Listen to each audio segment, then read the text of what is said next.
काँग्रेसच्या नेतृत्वाने इथले प्रदेशाध्यक्ष असतील, नेते असतील, यांना ज्या सूचना दिल्या त्या सूचनेप्रमाणे आम्ही सगळे काम करतोय. सर, आता विजय वडेट्टीवारांनी तुम्हाला भेटताना असं म्हटलेलं आहे का विधान परिषद तुमची आणि राज्यसभा आमची, असं एक सूचक वाक्य म्हटलेलं तह आहे का?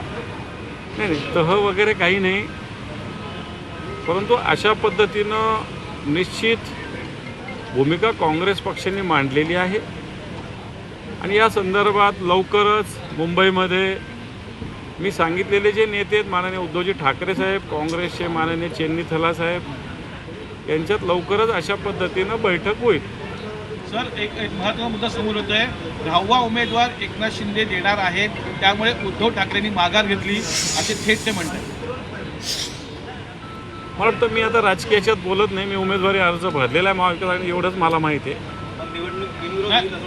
नाही, त्यांनी थेट म्हटलेलं आहे का आम्ही फक्त एक टिचकी दिली तर घाबरली उभाटे, थेट असं त्यांचं म्हणणं आहे. सर, मला असं वाटतं संख्याबळ जर बघितलं तर असं कोणती पॉसिबिलिटी नाही. आता म्हणायला ते म्हटले असतील, मी त्याच्यात जात नाही, पण तो संख्याबळ जर बघितलं तर मला असं वाटत नाही कोणत्याही राजकीय पक्षाला अशा पद्धतीनं काही करणं हे काही सोपं काम नव्हतं आणि नाही.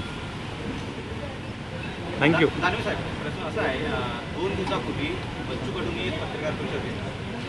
माध्यमांच्या सूत्राला त्यांनी धन्यवाद दिले होते, एकत्रित चर्चा घेऊन आणायला किंवा चर्चा पुढे यायला. पण आज थेट त्यांनी स्वतःचा पक्ष शिवसेनेमध्ये विलीन करून विधान परिषदेची आमदारकी घेतली. हे जो तो ज्याचा त्याचा प्रश्न आहे. असंच मला असं वाटतं मागच्या 4 की 6 वर्षापूर्वी नारायण राणे साहेबांचा एक पक्ष होता, संघटना होती स्वाभिमान, त्यांनी अशाच पद्धतीनं भारतीय जनता पार्टीत विलीन केला होता. तशाच पद्धतीनं बच्चू कडू साहेबांनी केलं असेल. बच्चू कडू एक लढाऊ कार्यकर्ते, नेते, एवढं तर मानलं पाहिजे. बाकी वैचारिकदृष्ट्या त्यांनी त्यांचा निर्णय घेतला असेल, त्याच्यात आम्ही काही बोलावं किंवा आमची अपरिहार्यता आहे असं वाटतं तुम्हाला? ज्याचं त्याचं जे ते मत असतं, गणित असतं, त्याच्याविषयी मी बोलणं योग्य होणार नाही. ते म्हणाले होते की गुवाहाटीला गेलो तर माझं नुकसान झालं. पण राजकारणात रोज काय पावलोपावली मिनिटाला सगळे गणित बदलत असतात.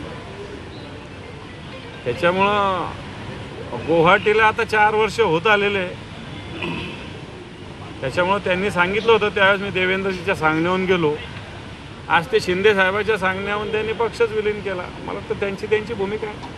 शेवटच्या क्षणापर्यंत तुमच्या उमेदवारासाठी वाट का बघावी लागली? कारण की काल तुम्ही माध्यमांसोबत बोलताना अनेक प्रश्न उपस्थितही केले होते आणि जाहीररित्या तुम्ही एकंदरीत तुमचं देहबोली बरीपैकी चांगली होती.